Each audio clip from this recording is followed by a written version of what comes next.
Cześć everyone, my name is Anita Ulikowska. And my name is Ania Siemionczko and we're your local foreigners, and welcome to today's episode on the many confusing aspects of a British household. So many. There's so many things that are not only confusing, I think, they're deeply frustrating. It takes us to the next level of foreign not understanding, that we can't comprehend the reasons why they're there, what the function is, how you go past that, because they're almost like hindrance to day-to-day life, like the obstacle you need to overcome.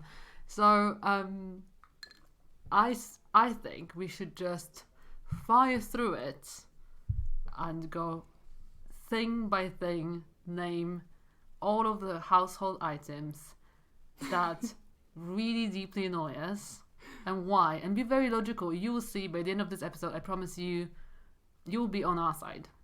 Yeah, even if you're British, you are never going to see your own house the same way again. No, you'll understand. You'll move to Poland. To be precise. You probably Can will. Can we do it room by room and start with bathroom? Can we start with bathroom? Ooh, bathroom has deeper issues, right? Because, yes. Because the general kind of frustration is that everything's quite old, right? Mm-hmm. Sometimes you have lots of money to renovate your house. So either when you own a house, that's a big renovation, or if you're renting, you even have a less of a chance of ever doing anything. And the rented houses almost never flat, properly renovated. They're always just covered in paint or something, right? So bathroom is where the oldness strikes you hardest. Yes. Bathroom and the kitchen. I think, especially when you rent a house, you will most likely have a look at the bathroom and the kitchen in the first place. Yeah, and if the bathroom is terrible, which it often is, then there's very little that you can do with that. Yeah. What confuses me the most when it comes to British bathrooms, and it confused me from the first moment I ever came to the UK, and that was at the age of 16. I think it was 16. Oh, you're going to go with the standard first offence, the T word. The taps. The confusing taps with separate hot and cold water, and two taps. So no mixer tap, but two separate taps. I think when I first came to the UK, I knew about it, but it's very different knowing and then experiencing it. Yeah. So when I first burnt my hand and then reached out for the cold water and then froze my hands, then I understood how annoying it is to have two separate taps with cold and hot water. And the thing is that the cold water is incredibly cold and the hot water is incredibly hot. Yeah. So it's like when you want to brush your teeth, it's like you're either going to freeze your teeth, or you're going to burn your face, burn your entire body. It's crazy. And I was thinking that surely there must be a reason why. I actually have the reason. There is a reason. I do not defend it. Oh my god! Okay. But I've heard the reason, right? And I have a counter argument. So the reason is apparently that the cold tap provides the cold water to drink, so that it has to be in a separate pipe because that's the most hygienic way, because the bacteria multiplies in the other tap with hot water, which I don't know, because everyone in Poland drinks from the same tap as the hot water. Mm-hmm. I can't see any related illnesses or deaths, everyone's alive, so I don't know. But also, if that's the argument, maybe the scientific reason, maybe it actually is true that the cold tap is somehow more hygienic, then have a third tap for drinking water. S'il vous plaît. Right? I mean, that exists. We're in 2020, 21st century. That exists. You can just have a tap separate to your washing tap that has a, drinking water, even filtered water. We're in the age of filtered water, so there's no need for this. Actually, that's just regular filters, so no need. That argument is just redundant right now. Yeah. If any of our listeners have a better argument that would explain the reason for the existence of two separate taps, then please come forward. I would love for someone to convince me to the existence of two taps. Yeah. Although I've already decided I'm never going to be convinced. I just hate it. tried to convince me. I've never been convinced. I mean, that was the most compelling argument, and it's not strong enough. No, most of Europe, if not all of Europe, has one tap, one mixer tap that works for everyone. Exactly. And like you've said, no one has ever died. So, yeah. Exactly. Scrap the taps. Yeah. Okay, next up. Next is still bathroom, because I think bathroom contains the M word in most showy way. The M word. M word. I mean, that is just spectacular how it just affects pretty much everyone in this country. Mold, everyone. Mold. I've lived in 7 different houses, I think, over the last 10 years. I'm pretty sure, actually no, I am 100% sure that every single one of those houses had a mold problem in one way or another. Every single one. And we're not here to big Poland up and just say how Britain's shit and Poland's amazing. We're not here to do that. We love Britain and many, many faces of Britain, not the household items. And I've never seen mold in any Polish home. Okay, I must say that I have. Of course, I'm going to have a different experience from you because I always do. I have lived in a house where there was mold. But in Poland? Oh my God. In Poland, yeah. But that was like a house that was built by, like my, I think, great-grandfather or grandfather, like with his own hands, when my grandma was bearing a child in her belly. So basically, they were rushing, and they give the grandfather to. Please, yeah, I would be quite easy on him because he built it with his own hands and rushed through it. So I think, I'm not sure how structurally sound was that house. So there was a mold in there. So the one house. Yeah, but that was like, I don't think that was commonality back then. Okay. And because I never heard of it as a problem. No, not like a common problem that like. And people were militant about it as well. Would have been. There would have been what? Like militant, as in. Yeah. I remember mentioning to my parents the mold in my first flat, and the first reaction, also the reaction of my friends in Poland as well, was, "Why are you not moving out? You're gonna catch this and that and the other." And it's like, oh yeah, but every house is in Cardiff. Every house had mold. And actually mine once, and that was a spectacular thing that happened, grew a mushroom in the shower. Mushroom grew in my shower. You mean like actual mushroom with a little hat? No, yes, freaking way. Actually an actual mushroom with a hat. I've never seen such a thing in my whole life, and I remember being so shocked and disgusted because mold is like opposite of cleanliness and hygiene and what you expect from a bathroom. Like that's one bathroom and kitchen should be the 2 rooms in the house that are just clean and tidy and I don't know, at least in theory. Mine never is, but hygienic is the first word there. And so. There was a mushroom that grew. Wow, incredible. So in Poland, we go mushroom picking in the woods. In Britain, you can go mushroom picking in your own bathroom. Exactly. I mean, if you're lucky, you can get a whole basket somewhere probably. Wow. Okay. Yeah, but I agree. I don't think that mold is so much of a problem in Polish houses. Yeah. But here, I kind of I got so used to it that now... Whenever, when someone says that they've got mold in the house, it's like, yeah. I mean, I'd be surprised if there's no mold. We most do, right? I mean, that surprises me. Like, oh, no mold. Wow, okay, must be some new house or something. Another thing that reminds me of, I think this general dampness of houses, because this is what I really noticed when I moved here. How damp everything. Not everything. No, I need to be fair here. Not everything, but many houses, many flats feel just damp, and that might be simply due to the climate. Although it's quite damp in Poland as well. It can be. But I think it's definitely a climate, but also there's ways to deal with that. Like new walls, new things, new technology.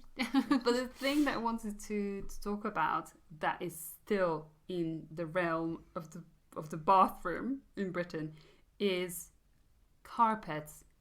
Carpets in bathroom. I mean, carpets everywhere. Carpets everywhere. Carpets. So we're moving out of the bathroom, but we're still touching on the bathroom via carpet. We're moving out of. Yeah, exactly. We're starting in the bathroom, but then we're walking on the carpet outside. Yeah. But I never saw a carpet in a. I don't even know what to say to that. That is actually more controversial than taps. Because mold is not a choice, so we forgive the mold. I mean, it's pretty gross, but I feel like with mold we're all in this together. Foreigners, British, everyone. We all suffer. No British person goes, oh yeah, I choose to be in a moldy house, right? No. Everyone hates it. But carpets are a choice. Mm-hmm. Carpets, someone just chooses to have a carpet in their bathroom. And that's where I think our foreign take is, hopefully interesting, because that's just so crazy. It is. And it's so gross as well. I don't it's think just so disgusting. Exactly. I don't think that goes with our hygiene rule. Yeah. That's it. I always feel like, so I get out of the shower and it's always wet around the shower, right? It's always wet around the sink, around the bath. There's no way you can keep your carpet totally dry. Yeah. So where does all of that damp go? And things happen in the bathroom. I'm not even gonna go into like proper gross stuff, but say your cousin Robert had too much to drink in your house at a party. Oh my god! And I'm not even gonna go into the sick bit because that's like different story, and that's just too much. But he, can just like wee all over. It's right. And that stays forever in your carpet, people. This is just not a good idea ever. Why would you get yourself something that is so difficult to clean? And just why? I mean, wear slippers if you're cold, or just there's no. I actually do not. I'd love to hear from someone who has a carpet in the bathroom by choice, and why they did that. I know people who have in the bathroom. Yes. Oh yeah, because I actually don't know any people who have. I mean, I've seen this, but I don't know any people. Oh yeah. Wow. I'm not gonna name any names. Sorry. I'll put the list up. The black bounty. Yeah. Actually, I have one more thing that's in the bathroom, and that's when you flush the toilet. Yes, you've got the stringy cord. thing, the cord. I had the cord in my bathroom in my. People have like funny attachments to the end of the cord. Like the handle at the end. Sometimes it's like a little pig, or sometimes it can be. Really? Yeah, Oh, like they make it really fun. Wow. Well, the whole concept, like the whole bathroom is odd. So why not add a little piglet at the end of the string? Yeah. Wow. The string is weird. I mean, that's very British, no? Yeah, I've never seen a string. Or like the little handle, even like not even the string, but sometimes you just. I've got a handle. Handle. You have? Yeah. In my bathroom. You do. Yeah. Because it's an old bathroom. It's terrible. It's a terrible bathroom. Yeah. So I'm pointing fingers in my own bathroom. Awful. Yeah. But yeah, it has that, and God knows why. Bizarre. Yeah, and also actually, sorry, we were kind of like circling around the toilet, right? So like my toilet, I'm sure it's not just isolated toilet incident, has to refill. So like you flush it and it has to refill, so it takes about 5 minutes to refill, otherwise it won't flush again. Okay, but every toilet has to refill. No, but like you won't actually completely work. But like it takes like 5-10 minutes. Oh, so the whole it has to completely refill by the time. So that and it takes a while, and it like trickles. And I remember my dad was just so shocked when he discovered that. That's just mental. That's just you just have to wait like 10 minutes for the toilet to refill, like trickling sound. That is actually true. I did notice that. Yeah. Because a few times it's like I went in medieval toilet. Yeah. And I was like, "There's no water." So now I've just been to the bathroom as a guest. Yeah. So I'm not in my own house, and I just need to leave it or wait in the bathroom mysteriously for 10 minutes. Wow. Okay. I'm going to be a lot more relaxed now next time I use your bathroom. I'll just know that that's exactly. So it's okay. character. We know it as well. Yeah. So it's. Okay, so Yes. let's walk out of the bathroom. Yeah. Let's leave all the knobs and strings and carpets behind. Okay. Where shall we go now? Where should we go now? Let's go. I mean, on the carpet, let's still just, kind of talk about the carpet in the lounge. In the lounge? And then the corridor and the bedroom. I mean, The kitchen. carpet is the... No, actually, in the kitchen. Kitchen is one room and I have think- never seen the carpet. I think you might be right. I think, okay, maybe I don't know the regulations, right? Because I'm thinking of one of my old houses, and I don't remember where we had to change the flooring and put the actual floor in. That would even be more... Yeah, that's... No, I think... No, maybe actually you're not allowed to have a carpet in we the have kitchen. fire safety hazard. But Yeah. we oh, can talk about that later. the fire, yes. Okay. But carpets, right? Why Yeah. would you not want to have... Say you've got like... Even if you're really into carpets, why just not have a big rug? Mm-hmm. You know, if that's your thing. Why kind of decide on one colored carpet that then you have to basically match everything to? Because my boyfriend had to do previously in our flat. He had to adjust everything to the color of the carpet because the carpet was there. Uh-huh. And the carpet kind of dictates everything because it's one certain color. Yeah. Usually it's actually some boring beige. Which stains very quickly Yeah, and it's then just- looks terrible. It looks terrible. Will always just look, just wear down so quickly. You can't really properly clean it, guys. You can't unless you not only hoover but wash it. Mm-hmm. And who has time for that? Let's be honest, no one has time for that. Why not have a wooden floor?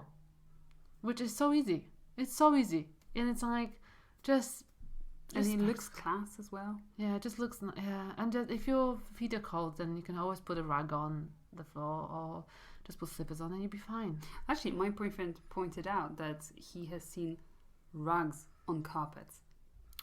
Yeah. But I think like this Yeah. sometimes it's a must, right? Like if you're forced, if you're really into rugs and you already have a carpet, then you have to put. Then a rug get rid over of the carpet. But like, if you're renting, I know if you're can't, renting, right? if you're renting, you can't. Then No. you're stuck.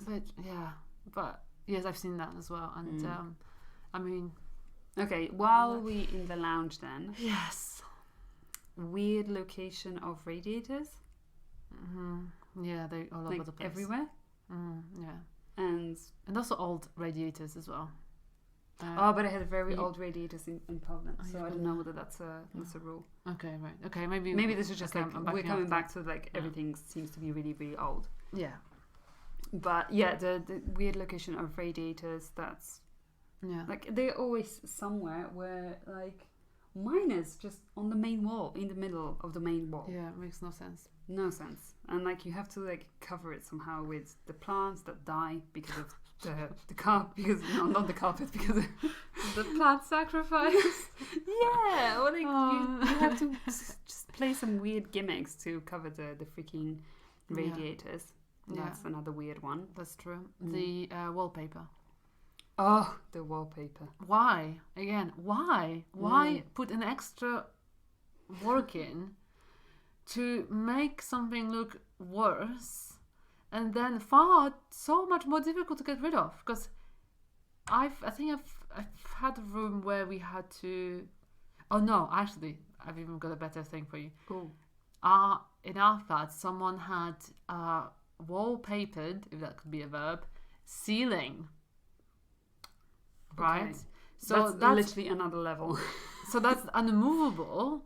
So we had to paint over that. Unremovable. Yeah, because it was so plastered, it'd be completely... I mean, maybe it would have been fine if we actually hired someone in, but for you to actually tear that down, it's like super glued, you actually get, doing more damage than... So we painted over it, so we've got like a slightly like patterned ceiling. Whoa. But why would you do that in the first place? Why? There's no like practical reason to wallpaper anything. I've just found one. What? I'm sorry, but I think I found the reason. Oh God. When the walls are uneven, which is another thing. How is that? Okay, explain your logic to me.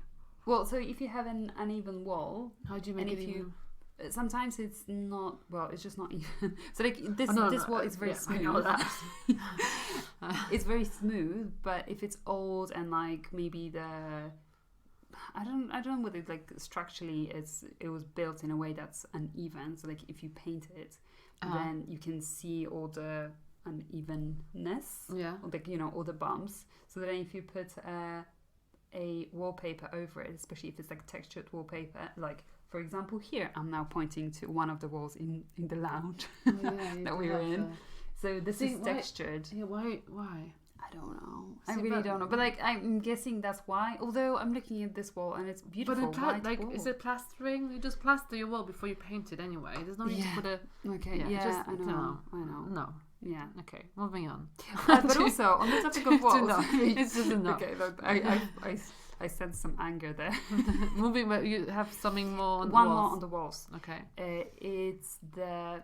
Oh no, it escaped me. But there was something. I know. Okay, the color of the walls. And maybe I'm not seeing this as much as I used to when I lived in Cardiff. But the color, it's like, most walls are painted just off-white. What's the name of that color? Is this it's like ivory? No, it's not ivory. Egg white? No, it's egg white is the thing, right? Or egg color? No, I think you're talking about duck egg. No. Duck egg. Maybe. Duck egg. Duck egg? No. Yeah, I'm really something egg. Stuff. I know. It's like a very popular color in Britain as well, but it's not that. It's like I want to say magenta, but magenta is a completely different color. Anyway, doesn't matter what the actual name of the color is, but it's like off-white. It's like going towards like beigey, like beigey. It always just looks dirty, doesn't it? Yeah, and it's like, why not just white, the pure white that goes well with everything? Just white, like just. Don't stain it with a little bit of beige. Yeah, I mean beige just doesn't help anyone with anything. So. Yeah, I'm just looking at my beige sofa right now. Yeah. Let's ignore that. You're removing. I'm removing the sofa. Yes, the sofa wasn't your choice. It was not my choice. A Swedish friend was visiting one of my rented flats a few years ago, and she pointed out. Thank you, Sigrid, if you listen to this. She pointed out that British houses are like 50 Shades of beige. I was like, I looked around and I was like, yes, this is so true. Yeah, it's like, somehow considered safe, but it's better if you go like pure minimalism and go white. And I'm not for white really because I'm more, I have a different aesthetic, and strong colors, but just go white because white, you can't go wrong with white. Same way we can't go wrong with black clothes, we just can't go wrong with them. But at least that looks classy. Like, Magnolia. I'm sorry, but Magnolia. It could be like like a little ringtone. You just shout Magnolia, and we can change the subject. That was such a rude interruption, but it just came. The color, the name of the color, Magnolia. That's the name of that color. Right. It's very commonly found on British walls. I'll Google it later. I'm sorry. No, it's okay. Okay, so I think we finished with the lounges, right? With the lounges. Well, there's a few things that are kind of like household wide, so in the lounge as well. So my next one on the list is windows with that lock on, like that lock. You can lock them with keys. Yeah. Why make your life again so difficult? And it's not like every window in every house, but I've seen it happen, and I've actually been on the other end of being sleeping in a room that had locked windows that was basically hot, so it's quite like heated room. So I would wake up in the middle of the night, and if someone like me, like I really panic when the room is too dark or too hot, and hotness is just not, I just can't deal with it. And you can't open it, so your instinct is to run to the window, open the window, and you can't open the window. It's terrifying. And then you have to actually look for a key in the middle of the night. Why would you lock your window? No one's going to break in more than they would have. They're just going to break in if they want to break in, You just locking your window with a key doesn't help you from burglary, I don't think. There's other ways to burgle people. Like, regular window will protect you as much, I'm pretty sure. I mean, unless I'm wrong. But also, like, what are the chances? You're going to lock the windows forever just in case one day someone, I don't know, doesn't get in because the window's locked. I really don't think that would stop a burglar. Anyway. No. But also, I just... so do you not keep the keys inside the window? Because that's what I do. And then you never lose the key.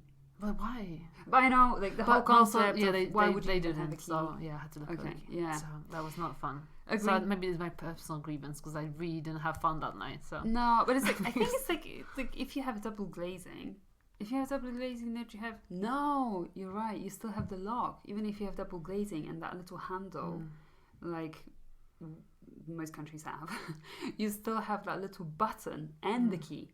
Yeah. That's a bugger because sometimes you have the key but the button doesn't work. Exactly. Because it's like, oh my god. Why? Can you guys see where we're coming from and why this is so frustrating for foreigners who just have completely different points of reference. Yeah, like you try to have a good life easy, and then just little things just like Britain just throws at you in your face. It's like, find the key to the window. Have this key. Deal with it. And magnolia on the wall. Oh, another one. That's still... that's both the lounge and the bedrooms. Fireplaces. Okay. Fireplaces everywhere. Especially in these like old cottages and old terraced houses. Yeah. That's nice. Small rooms, and... It's like nice, but it's when they look different. nice, and also when they most of the time they don't work as well. Yeah. It's like they're just there as a decoration, right? Yeah. And people like put candles inside it, which is actually quite cute. I like that. But I remember having a fireplace in my bedroom when I was a student, and it was just in the way because you couldn't like properly, like push the bed towards the walls. It had to be like sticking out a little bit. Okay. It just made everything so awkward. Okay. I see you. It kind of looks nice, but at the same time, that's the thing I don't mind in particular, but also I can see how that can be, because it's all like protected. You can't really, if you kill the fireplace, like you're the bad guy. You have to protect the fireplace. You can't just like remove them because they. And what we were saying earlier is that they add the value to the property, and that's the thing in Britain with the fireplace. Yeah, but it's definitely like a very British thing. A very British thing, exactly. Because in Polish houses, you don't have a fireplace as a given, for sure. Yeah, and then if you do have a fireplace, it works. It works. Moving on. Moving on the subject of locking things and things shutting, doors that shut automatically. Oh my god. Why? The amount of stress it causes, right? Yes, and everyone has a story. Yeah. I've been locked out. Like, actually, this phrase doesn't exist in Polish, to be locked out. Yeah, that's so true. When I first came to Britain and that first happened to me, I didn't know how to say it.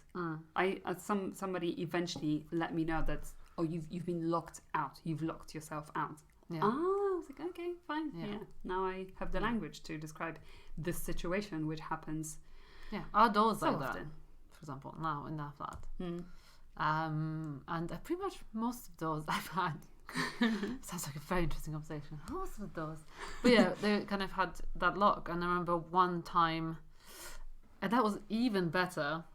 So I had the main door to the flat, right? It was just like one flat. There was no extra people in. Like it was just one flat that had the main door, and then like a square meter pre-corridor. It wasn't even corridor, like a rectangular tiny space. Is it like what I have in sort my of, flat? yeah. So I'm just, people haven't seen your flat. Oh yeah, but yes, of course. Just like actually, everyone's listening to us. But at least I understand.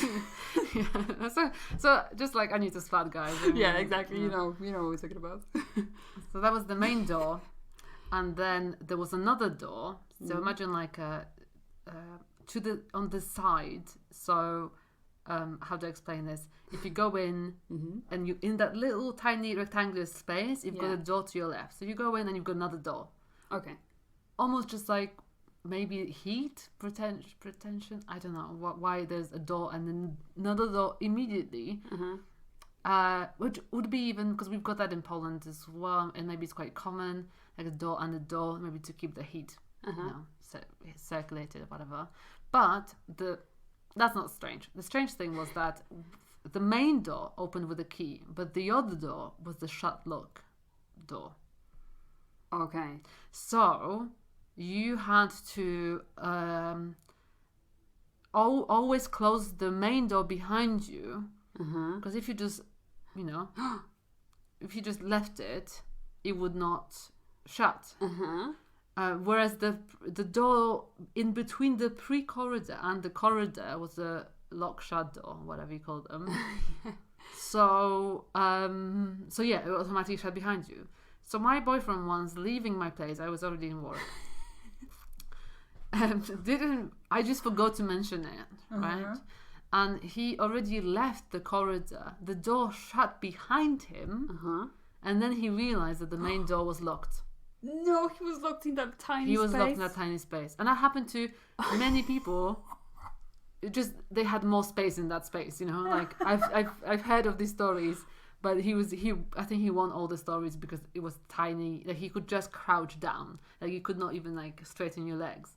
And luckily, oh my god, luckily he had a phone on him, so he could call me and tell me that. So I actually left work and let him out.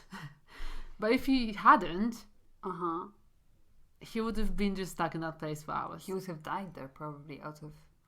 Well, I'm sure he would have survived, but I mean, it wasn't going away. Just my imagination going wild. Yes, but I'm sure that could be some cause of death. So that's actually dangerous practice.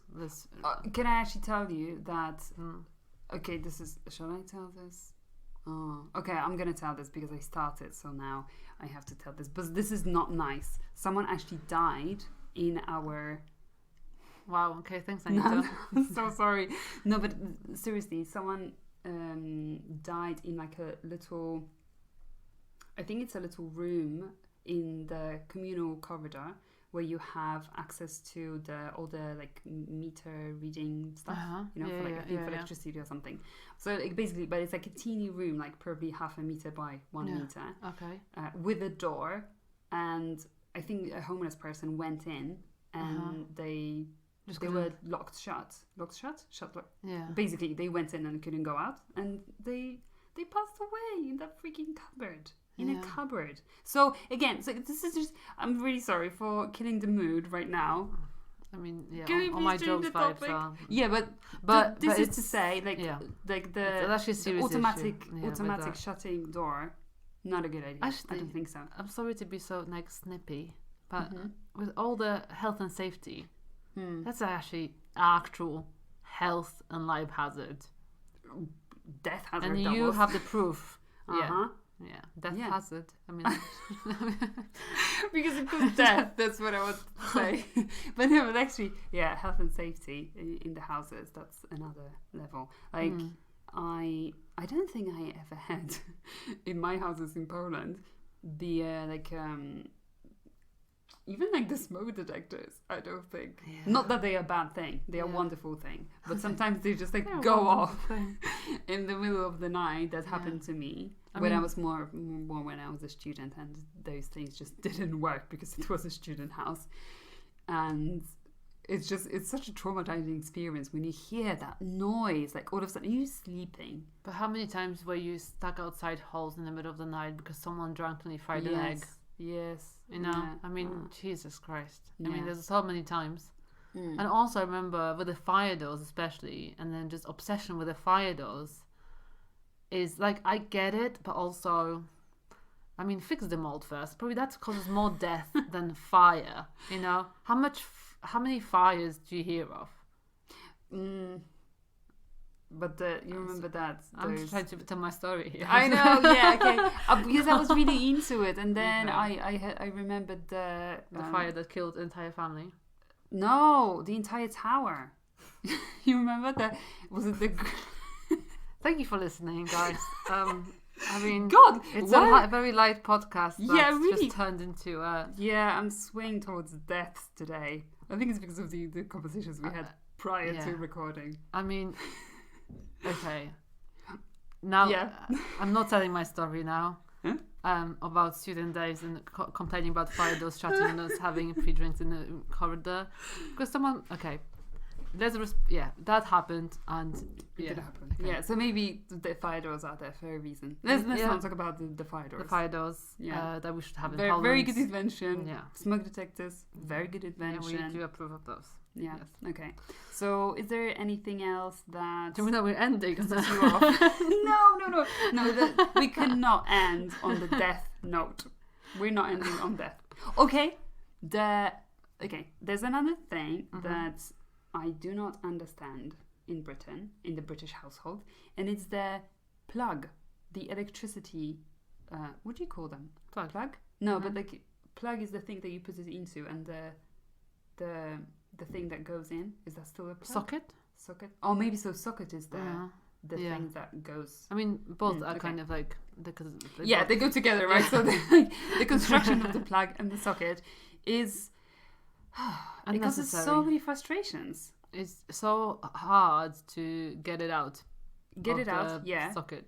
And also it goes in just one way. So like if you want to, sometimes you like if the socket is say behind the sofa, so you dive in and you would like to like have the cable going up, but you're never gonna have that because the cable always has to go down because of the little triangle thing, like the three, because of the construction of the plug. Yeah, it's why not have it like Europe, like the rest of Europe? I mean, no one's gonna have anything continent like the rest of Europe now, but those times are gone. Wow.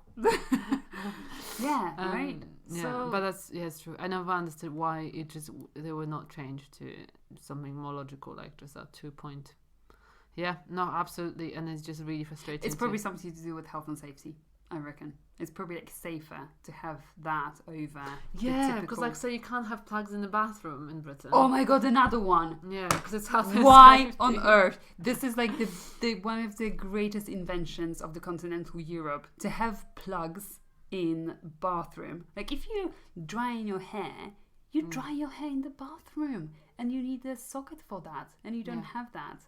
And okay, I do understand that this is to do with health and safety. However, I went through my entire childhood in like with sockets in the bathroom. I even once tried to put a metal pin inside them. Still survived. I didn't manage to. Like it didn't. If there is a socket in the house, it's gonna be also dangerous. Like even sockets in the kitchen are probably equally as dangerous than having them in the bathroom. It's so near water. Dumb. I don't. I'm not big on health and safety. I think sometimes too much can be. Well, that's an ocean of the stuff that on we can on a discuss. life level, on a household level, not when you're responsible for like thousands of people, like in your own home. There's a degree of intervention that you would not have anywhere else.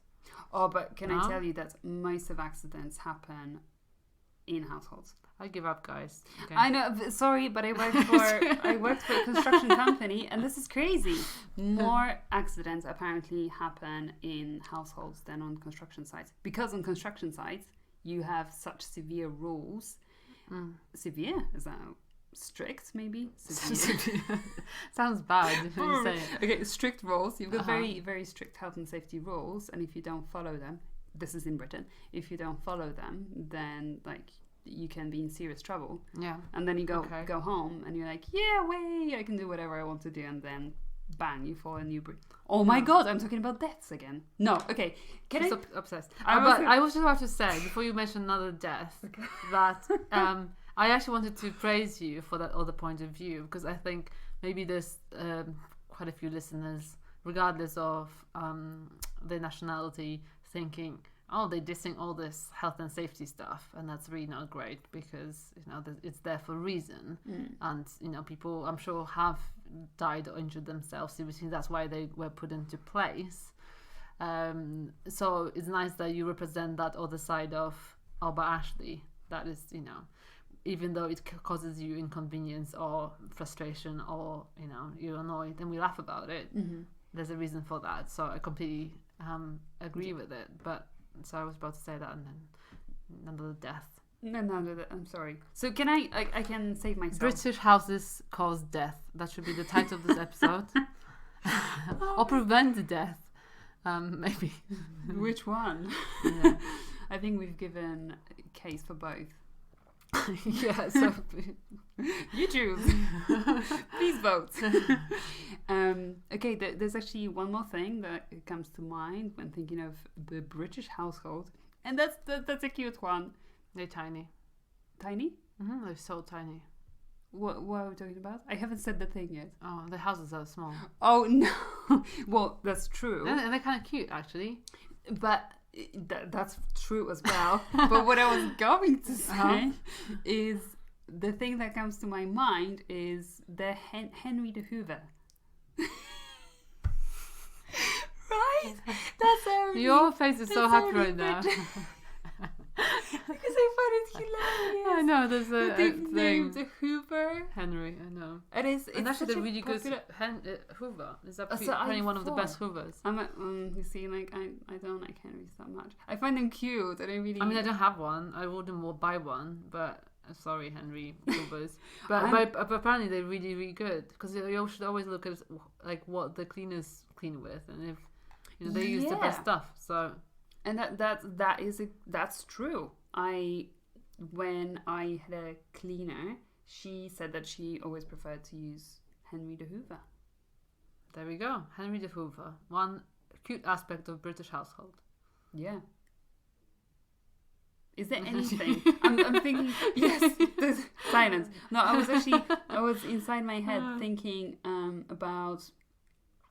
Is there anything that we like about the British household apart from Henry the Hoover? I actually had the thing that I find weird again and confusing. Okay, tell me. That is often lack of corridors. So like you say you enter into a house. Oh my god, so true. So true. No, you are more outraged by this than you were by death. And that's saying. No, because can I say this? I have to say this, and this is not pleasant again, but it's not going to be to do with death. I lived in a house that the main door opened, like you basically open the main door and you're in the lounge and the kitchen. I lived in a house like that as well. And also, it's not like we had a piece of a garden or like that's mid space. You from your lounge, you step out. And you literally can be with one leg in your lounge and the other leg on the sidewalk. Yeah, walk into someone. No. So the story is that we used to have. But no one died, right? No one died. Okay, that's safe to say. No one died. We used to have a very annoying neighbor who had. His name was a very annoying dog, and the dog. I don't want to use bad words, but I don't know how to use a nice word for it. You don't want to used swear. to shit in front of our door. always in front of our door. So I would open the door and without thinking, obviously I would just naturally step out. And what would I step out into? A poo. A dog poo. So that's why. An excellent joke from a dog, actually. He must have known what he was doing. I don't know. I feel like he must have watched you. Step into his poo every single day. Laugh. Yeah, and just chuckle. And that happened. It didn't happen once. Like it was at some point. I was like, I feel like I want to call some kind of like dog rescue so that they take away the dog and he doesn't shit in front of our. Because I don't think that the dog was treated very well. So maybe he was just like letting his frustration out in front of our door. Or maybe that was just SOS from him. That would be cry for help, and then you'd never helped him. So either way, you either didn't help him or you wanted to send him away to dog rescue. So you don't. Are you trying to say I'm a bad person? Yeah, I was about to say that. So what do you have to say about sure. the main doors entering into the lounges of people's houses? I mean, same frustrating thing. Like, it's just really also just not practical at all for many reasons that we touched on before. Hygiene, just zero heat and just it being cold all the time. I think hygiene, I mean, it just sounds really maybe not even accurate, but like people just kind of walking with a dog poo right into the lounge and stuff, and like leaving it on your carpet. Yeah, exactly. That you cannot remove. Yeah, and that just stays on the carpet. Exactly. And then your door shuts behind you and you're trapped and can't go. Yeah. And then you have to and you try the window. Hands. Yeah. You usually have to wash your hands. You burn your hands. And then there's mold everywhere. Yeah, by that time poo is everywhere because you're trying to just... Yeah, and all you can do is just look at your magenta walls and be depressed. Yeah. That doesn't work. But you have candles in it. Oh my god. I think that's a good way to end this episode. I think we wrapped it up. I don't think we should carry on much longer because we're gonna... I'm actually scared that we're gonna keep coming up with these ideas. I would like to find something that I appreciate about the British households. There must be something. Yeah. Okay, tell me.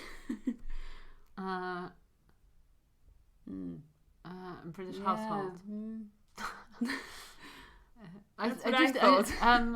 I mean, it's not the best big thing, but I think like British houses in terms of their size are quite cute. I think like the one needs size. You mean they're small? Yeah, and and it's not a bad thing. It's not a bad thing. That's what You're not telling this. Don't work in sales. Yeah, that's what I've got. And I have nothing, at least for now. But maybe if something comes to mind, I will definitely share it on our stories on Instagram. In the meantime, if you have anything, please, I feel like let us know. We're gonna get kicked we out need to be of rescued. Yeah, exactly. Like bye British citizenship after this episode. Well, you've got yours, so you're safe. But well, how safe I'm am I? going. Anything can happen after Brexit. Exactly. So yeah, but it's not. No, Anita. No more. Nothing will happen after Brexit. We'll all be happy and live long, happy lives in our British homes full of very nice eccentric things. Right? So it's all good. Eccentric. I think that's a very diplomatic way of calling a British household. And who doesn't like eccentric things? This is not bland, apart from beige. But beige is bland. But apart from beige, everything's slightly eccentric. Yeah. So it's all good. Right? Find us on Spotify, YouTube, Stitcher, Podbean, Apple Podcast. I'm sorry, I'm drinking. Oh my god, that's the main one actually. Yes, yeah. Apple Podcast. I'm back, not drinking anymore. Apple Podcasts, and leave us a review. You can leave a review on Apple Podcasts and on YouTube as well. Well, you can comment under our episodes on YouTube. That would really help. And as always, if you have your favorite moment of the episode, take a screenshot, share it with us on Instagram and with your friends, and like, tell us what you think. Subscribe. Tell us what you think. Yeah, agree with us. Start a discussion. Honestly, yes. I'll be so curious to hear your opinion on what we're talking about. Yeah, offer some counter arguments. Yes, find something nice about British household. Yes, honestly, exactly. Yes, we need that desperately. Oh, okay, thank you for listening and for spending some time with us, and maybe for getting a little bit angry at us for just slashing the British households. But we hope that you enjoyed this episode, and we will catch up with you in a couple of weeks. Cheers. Bye. Bye. Bye.